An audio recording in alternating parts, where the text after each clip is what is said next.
welcome back to Mahogany Unscripted.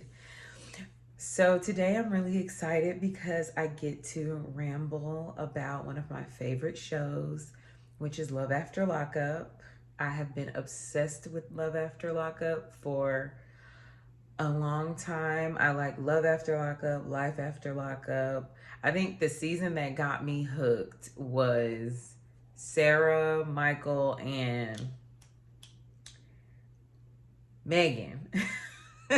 They got me hooked. So I wanted to talk about the current season and just run through like some quick thoughts I have on each couple. And I may also start doing recaps because I just have so many thoughts about the season. I think it's a really solid season. It's one of the best seasons I've ever seen because every storyline is engaging. Like sometimes they have some really good storylines and then some snooze fest. But this season, every storyline is engaging. They're coming with the drama, and I love it. So I won't take too long with the introduction. I want to get right into it. So the first couple that I'm starting with is Justine and Michael. Um, I didn't watch the season that they were on before, so I don't know a lot about Justine and Michael, but just from what I've seen on this second part of the season so far, I do think that they have a genuine relationship, and that is pretty rare on Love After Lockup. Normally, you see like someone being taken advantage of, or a lot of toxicity. And I'm not saying that they don't have any toxicity because I haven't seen their whole story play out. I've just heard little snippets here and there, but from what I have seen, I think they're cute together, and I hope I don't eat those words, but they seem to have a genuine relationship. And I also think that Justine looks like Tia Mowry. It's she. It's something about her eyes and like the way she talks and like the way she giggles and she like makes herself laugh. She just reminds me of her so much, and I think it's so cute. Um, and I was also curious watching the show, like, where do they get their money from? Because they seem to have a lot of it to have $60,000 to pay for a wedding, and they don't want to put it on credit, so they're going to be paying outright 60,000, and then they have 100,000 to invest in this business. Like, where do y'all get y'all money from? What do y'all do? Because it doesn't seem like Justine really works. And I know they said they have the car rental business, but he said they have several businesses. I need a little more detail. But then again, don't give us too much because we don't want you going back to jail for doing something illegal. So, um, hopefully everything is legit. But they seem to be doing pretty well with the 9 kids that they have. I was also a little confused in the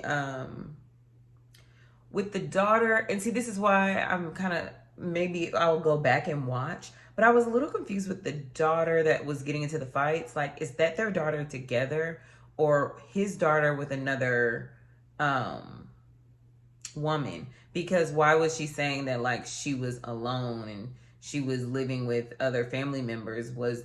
Is Justine not her mom? Which it doesn't look like she is her mom, so that would make sense. But I guess I'm confused about where she was when he was in jail. And I guess I'll find that out either further. Maybe they'll give more information this season, or I'll have to go back and research, which I don't mind doing. But and I don't think he should invest in that barbershop. You know, whether they do a wedding or not, that's completely up to them. I understand her reasons for wanting a wedding, but I definitely don't think that they should invest in that barbershop. But also, I wanted to say that I do think that that was a low blow for him to bring up her family in their argument.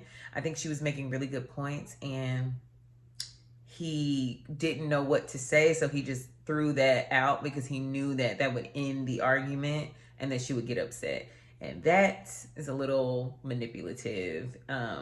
So I definitely have to watch out for that behavior with him because that wasn't cool at all. Moving on to one of my favorite couples because they're full of all the drama, Brooke and JK. There's so much to unpack here. But let's just start with the fact that they're trying to bring a child into the world and how insane of an idea that is. Because Brooke doesn't have a job. JK doesn't. He just got one 5 minutes ago. But at the start of the season, he did not have a job. He doesn't have anywhere to live that's his own. He lives with his mother. And he doesn't even have like a proper room there because there's so many people in the house. Brooke has a house that she's never at because she's babysitting JK. She doesn't even want to leave his side because she's afraid that he's going to cheat on her. Yet, she wants to have a baby with him. The math isn't mathing. What is the logic in that? That makes absolutely no sense. To want to have a baby with someone that you can't even, you feel like you have to stay with him so he doesn't cheat on you. Like you can't leave him alone. Really? That doesn't make any sense to me. And I think it's absolutely disgusting that they are having sex in his mother's living room on a pallet on the floor, loud enough to where she can hear it. Like, ew, that's so gross and disrespectful to his mom, to her house. Like, that's just too much. It's just absolutely too much. They ought to be ashamed of themselves. Then come to find out in their argument, JK said that she has had 7 jobs in the last year. So now you have someone who just got out of prison preaching at you about how irresponsible you are. And 7 jobs in a year? Like, what is going on, Brooke? What's going on? It seems like her priorities are completely messed up. She's running after JK. She doesn't have a job. She's not with her kids. Like, where are your priorities? Why are you so obsessed with this man? I'm almost hoping it's for TV, because if this is really how she is, like, those poor kids. And even the fact that her kids were like, oh, he must be with Alex, when she hadn't heard from JK in a while. Why do your kids know who Alex is? I don't know. That whole situation is weird. And I really hope Brooke is putting on for TV and this is not how she actually is in real life, because that's really sad if that's the case. As far as like the pregnancy thing, to me, what it looks like what happened is when Brooke and JK got into it about her not having a job and he wasn't speaking to her anymore, to me, it seems like she came up with this whole plan to say that she's pregnant to get him to talk to her. And of course it worked, because he was ignoring her at first. But then when she popped up and said she was pregnant, when she popped up with the cameras for one, but she popped up with the cameras and said she was pregnant, then he started talking to her again. So to me, that just seemed like a convenient ploy. And I've seen on the internet where people are saying like those pregnancy tests that she had looked like fake pregnancy tests that you can buy on Amazon that always turn positive. So seems like she's playing games, and she was only doing that just to get him to communicate with her again, which it did work for a while. But then it stopped working. And when she met up with his mother, and the mom seemed concerned. Like, the mom was also saying like communication with him had been weird since he got a job, JK. And his mom started crying, and she was concerned. She showed Brooke a video of his behavior. And Brooke, the way she just sat there and looked at his mom while she's like crying and pouring her heart out, and she just had like a blank stare, no emotion whatsoever. I'm like, is this chick okay? Because this is someone she claims to love and care about and want to start a family and build a life with. And his mom is like saying, like, I think he's gonna go back to jail or die. And you're like, just looking at her, like no emotion, no concern. And then the first thing that Brooke says when she opens her mouth is about Alex. Like, did you just not hear anything she said? The first thing you say, well, maybe it's Alex. Maybe it's Alex. Or maybe now he got some money, he's abusing drugs or something. I don't know, but like, why are you concerned with Alex? So then the mom is just like, yeah, go ahead. Go meet with Alex then, since that's all you seem to care about. And so then the scene with Alex in this last episode, it made me so happy because Alex was about to whoop Brooke's ass, okay? She was finna drag and tear Brooke every which way but loose. Like, she was finna tear Brooke up, and Brooke really knew that, which is why she didn't try to fight her again. Because, like, Brooke, you started the fight and you're about to lose. You're about to get your ass whooped. And she technically did lose the little 10-second fight. But if she had kept fighting Alex, she knew where that was going. But I guess she just felt that Alex was a easy target. I do get confused with her animosity towards Alex because Alex can't do anything that JK is not allowing. So if JK is communicating with Alex, answering her phone calls, going to her house, like, she's not coming to visit him, he's coming to visit her. So it's like you're mad at her, but you're not mad at him. You want to stay in a relationship with him, but you want to fight her for talking to your man. But why is your man talking to her though? You know, so it's very confusing, and I know a lot of women do it, but it just makes absolutely no sense in this situation for her to have this much animosity towards Alex. And really, again, I feel like this is all like she's angry at JK, but he won't communicate with her, so she's taking it out on Alex. Because the way that she approached the conversation with Alex was there was so much animosity there. I don't know. I don't think that she really likes him. I think she's seeking male validation. She's using him to fill a void, and right now he's failing at doing that. So she is doing anything she can to try and get his attention, including fighting Alex, and it's wild. But I'm curious to see where Brooke and JK go. I don't know if they're still together. I haven't been paying attention, but they seem like they're not going to last very long. And I would imagine JK would probably end up back in jail pretty soon if he continues to abuse substances and act irresponsibly. But he seems rather uninterested in the relationship, so I'm curious to see how that turns out. I guess we'll have to stay tuned. Okay, so my actual favorite couple is Quiana, Damodrick, and Jawalia. And I included them all because to me, they should just be a throuple. To me, this is not Quiana and Damodrick's relationship. This is Quiana, Damodrick, and Jawalia's relationship. They are already operating as a unit. So they should just make the best of it, and they should get a house together. They should raise their kids together. They should just be a throuple because that's what they're doing. They're just fighting it. Neither one of you are going to stop messing with him. So why not just make it work for you instead of continuing to do this and fighting with neither one of you are going to stop messing with him? I just don't understand. It just seems like a waste of time. Let's just have an arrangement then. And I do, it's again like the same situation with Brooke and Alex. You're mad, like Quiana keeps making all these statements about Jawalia and what Jawalia is doing and how Jawalia is with her man, but like Damodrick is actively sleeping with her. He's texting her. He's responding. Like he can't do anything that she does not. No, Jawalia can't do anything that Damodrick doesn't allow her to do. He is a willing participant. She is not harassing, stalking, or forcing him to do anything. He wants to continue to mess around with her. So how you can be mad at her but still want to be in a relationship with him makes absolutely no sense to me. Because to me, if you're just going to stay with him, even though you know he's continuing to sleep with her, why are you upset with her then? Just be cool with her if you're going to be cool with him.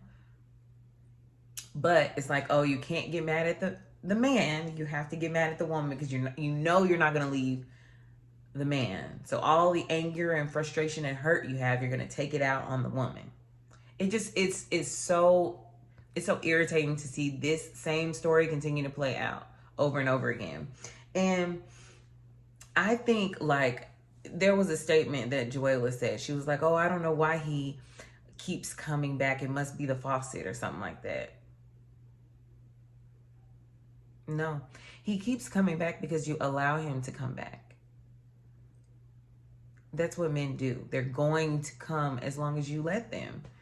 They're gonna, as long as you allow, he will gladly come. As long as you keep opening the door, letting him come over late at night, or sleeping with him when he's supposed to be seeing the kids, like, he's gonna keep doing that. If you remove access, I guarantee you he'll leave you alone. But you don't want to remove the access, for one. But no, he's not coming back because you're special. Because you're convenient. It's easy. He knows he can. Of course he's gonna come back. And I really hate when women say that, like, they always come back. Yeah. Doesn't mean you're special. It means you're available, sweetie. It means you answer the phone. It means you open the door. And my other theory too with him and Quiana is I don't think he's with Quiana because he just loves her so much.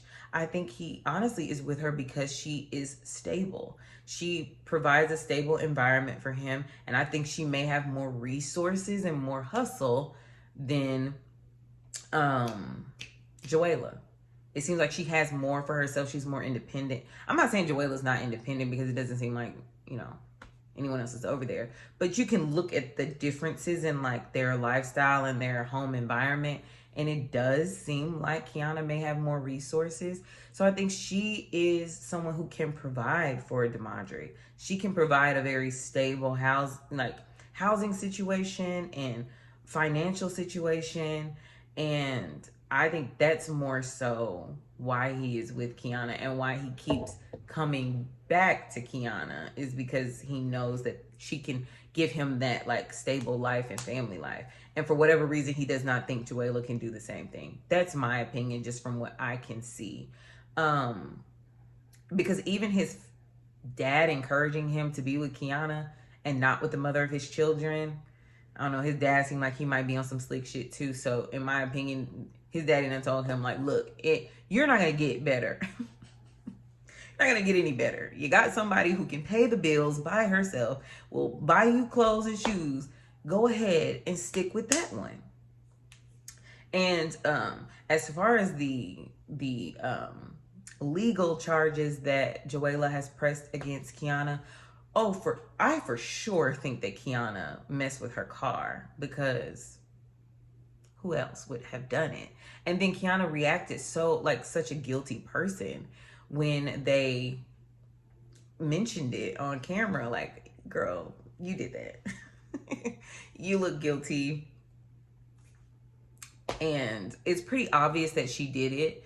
But I also think that there's not going to be any real evidence to support she did it. So she probably won't get charged or anything. But it's just the fact that you could potentially be facing legal charges. And Quiana made a comment like, I've never ever been charged with anything before. So this is like devastating. And so you would be willing to jeopardize your freedom, your good standing for this guy? At what point is enough for you? You're going to let it get to the point where you could potentially go to jail and not be there to provide for your kids over a man who continues to cheat on you and put your health at risk, because I know he's not strapping up with either one of them. So, yeah, I think that whole situation is ridiculous and both of them deserve better. And he's terrible. He's absolutely terrible. But yeah, those are my thoughts on the throuple, Jawalia, Quiana, and Damodrick. So this is my first time ever becoming aware of Bianca and Daniel. I think I've seen clips or something with them, but I haven't really watched. I didn't watch the season that they were on, or seasons if there were multiple. But from what I do remember and what I've seen in the flashbacks, I know that they had some arguments and hard times with his sobriety and her not really wanting to be sober just because he has a drug and alcohol problem, which I think is a weird thing. If you're in a relationship with someone who has a substance abuse issue, I think it's fair to find someone equally yoked, or at least someone who won't drink around you. I mean, I don't think that's too much to ask. So that already was like a red flag for me as far as their relationship is concerned. From what I'm seeing, Bianca seems like very hard to deal with. She seems like she needs a lot of reassurance and emotional support. And I don't know that he has the capacity to deal with that. Now, this last episode did make me start to view things a little differently, because for the first time, I didn't think that she was in the wrong. I didn't think Bianca was in the wrong because his friends were terrible. I have never seen a group of people encourage someone who is an active addict to drink. I mean, I think that's insane. I don't know what programs they're a part of, but that just seemed insane to me, to have that many people in his ear encouraging him to drink. Like, you deserve it. You should treat yourself. Can we start working on other ways of treating ourselves besides alcohol? Because that just doesn't seem like a good idea. And I wouldn't think any real friend would encourage you. So at this point, Bianca is against the whole table, including Daniel. And for the first time, I actually feel for her, because I'm like, no, I understand. Like, like, she's not wrong. You guys are wrong. I mean, she may be overbearing, but two things can be true. She's overbearing, and you guys are terrible friends. So yeah, I'm curious to see how this goes after this episode and how he reacted, because that was a lot. And I did want to say too, she seems a little attention starved, because why are you at your friend's wedding dress fitting and you are trying on a dress? Let your girl have her moment. Why would you do that? That is what I'm saying. Like, she requires so much. And I don't like situations where women make me side with men, but throughout this season so far, I've been siding with Daniel up until this last episode. So we'll see. Because Daniel, I'm looking at you crazy now. So this is my third favorite couple. We have Courtnee and Will. And, top for me is Jawalia, Damodrick, Quiana, the throuple. Second is Brooke and JK. Third is Courtnee and Will for me. I love me some Courtnee and Will. Not because they're a great couple, but because it's just a hot ass mess. I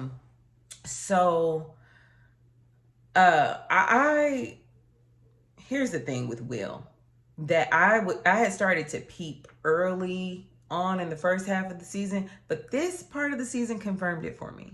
Will does all this talking about, I don't feel like I should have to, spend all this money on her. I don't have to take care of her. She's an adult, blah, blah, blah. He's saying all that, but the reality is, that's not the reason he's not spending money on Courtney like that. It's because he don't have it.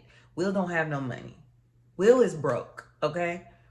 And if you don't believe me, look at them big ass red shoes that he be wearing.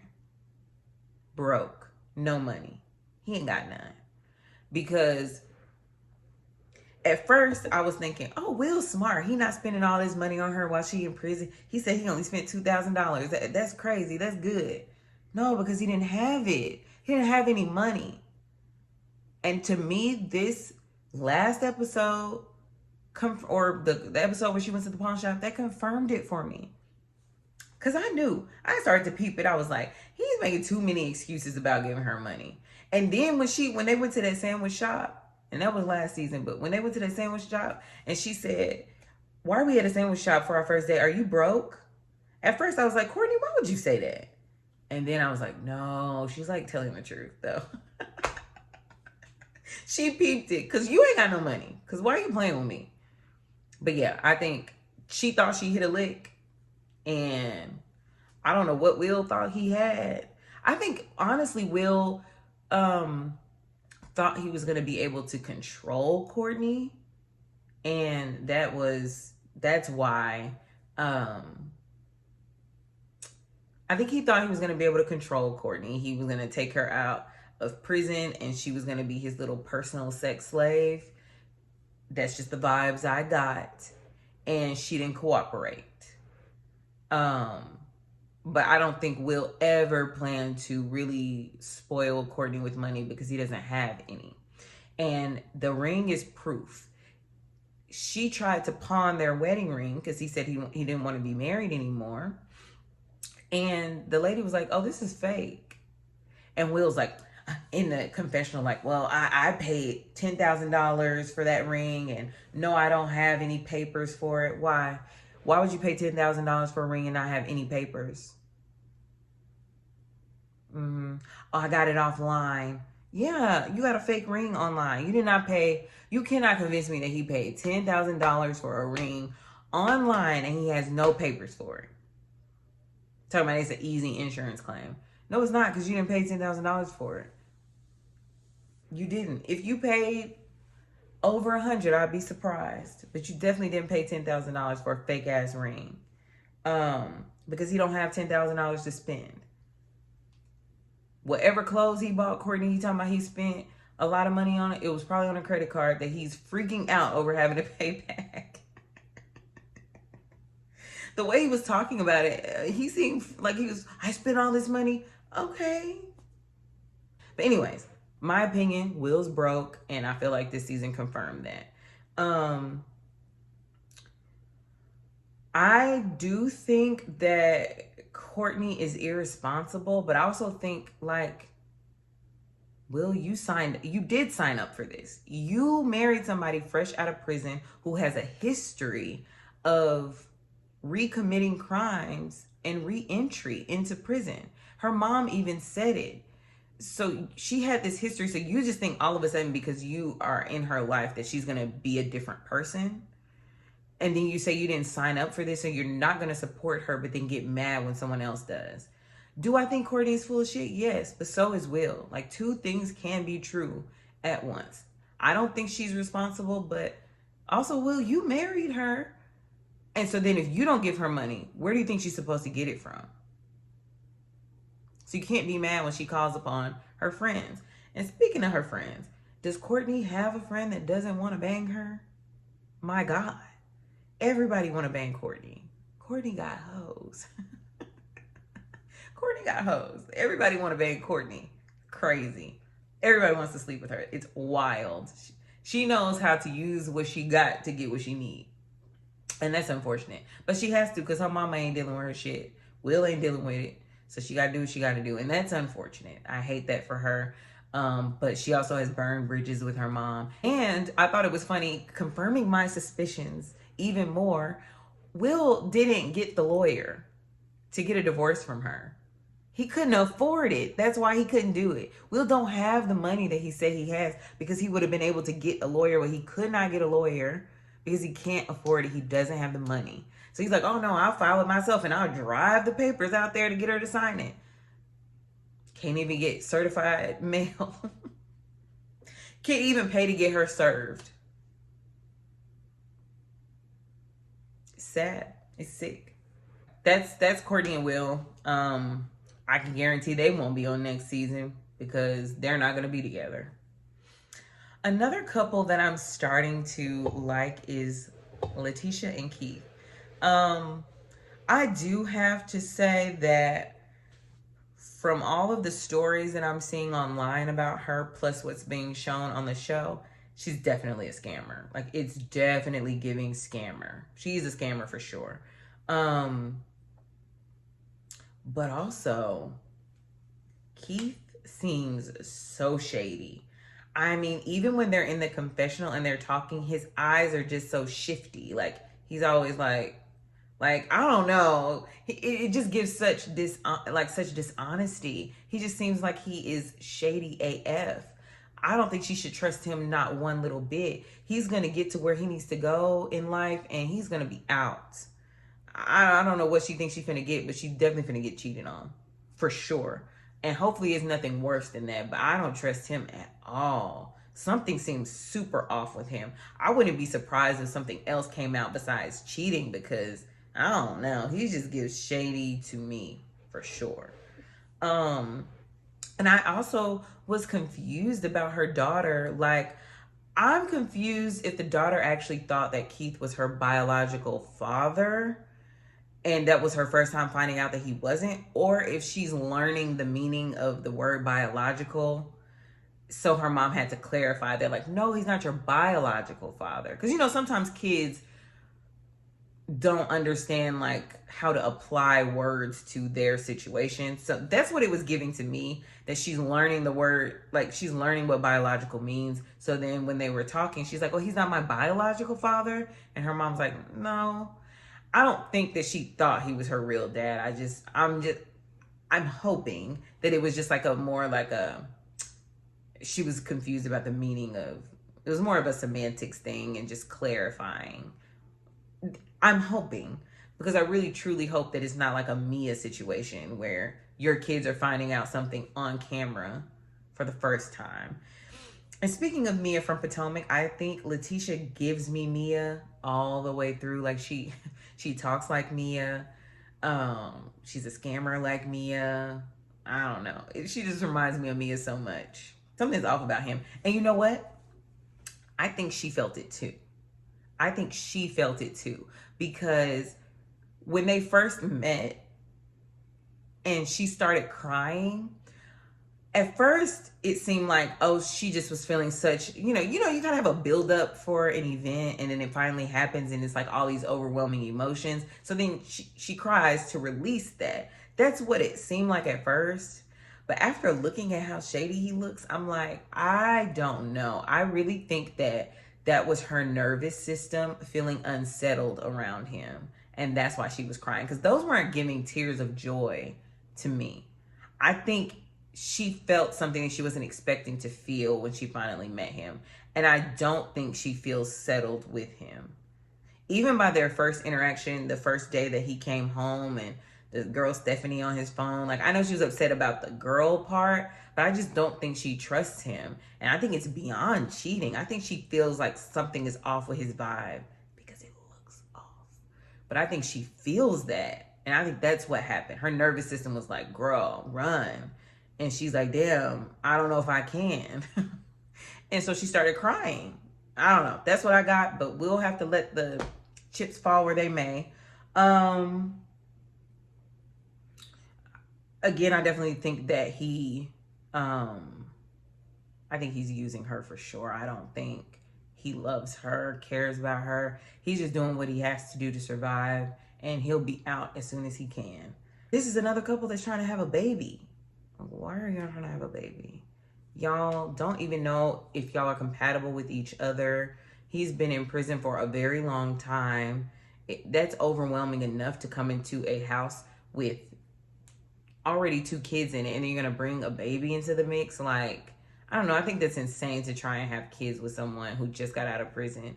I also think it's very selfish to try and like make this person who's been in prison for a decade come home and hop into this family life and try to meet all your needs and expectations. Like, can they get adjusted to being outside in the real world first before you try and make them become a family man? Like, it's not like he left the family, he's coming back to it.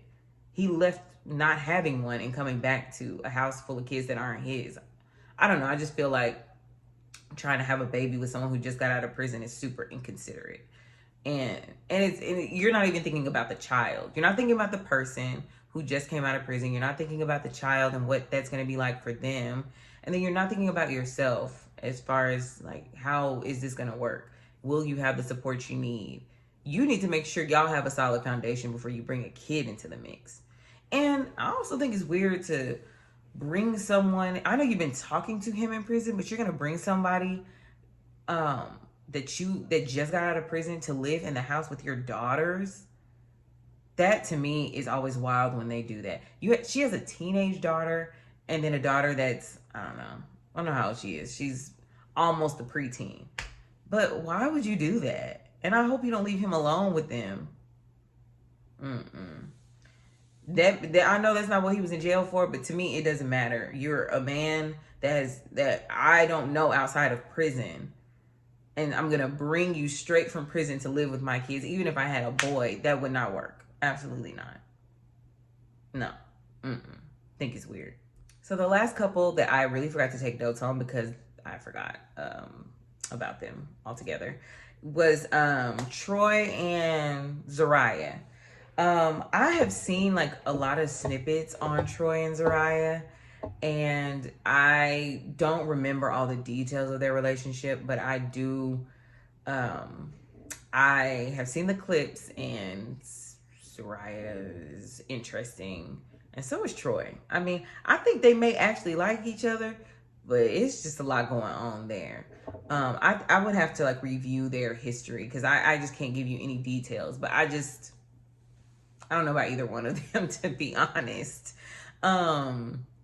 But so far this season we're seeing that their home situation seems to be pretty stable right now. It seems like the issues are arising with his family and his co-parenting relationship with his the mother of his daughter, little Troy, who does not want the baby around Zeruiah, which I can't be mad at her for that because I don't think Zeruiah's shown, very great qualities.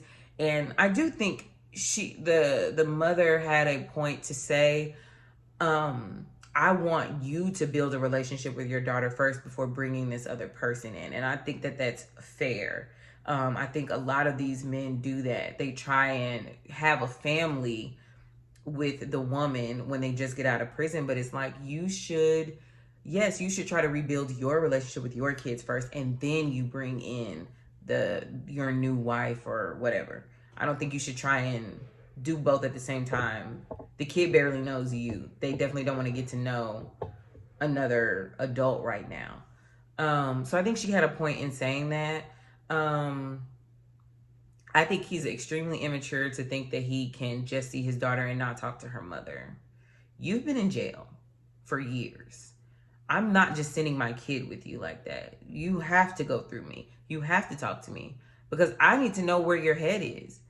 I do think he needs to grow up and do what he needs to do. He seems emotionally unstable. And so I wouldn't want my daughter going with him either. I don't blame the mom, but we'll see how their story turns out too. But his mama is a mess. Troy's mom is a mess. And I don't think she understands the impact that her parenting has had on her kids. She don't want to take no responsibility for that. And they grown, so I think they should take responsibility for their behavior. But yeah, you played a part in it too, ma'am. I can tell by the way you're denying what they're saying that you played a part, for sure. So those are my thoughts on this second half of Love After Lockup. I really think it's Life After Lockup, so that's my bad. I've been saying Love After Lockup this entire time, but that's okay. Drop down in the comments and let me know what you think. And I think I'm gonna start reviewing and recapping the episodes. We'll see if my brain allows me to do that. But we'll see. I think I might start doing that. Let me know if that's something you guys would be interested in. The two of you who watch my videos. But yes, I think I might start recapping just because it's fun for me to talk these things out. I love doing this. So, but yeah, let me know what you think and what you want to hear more of.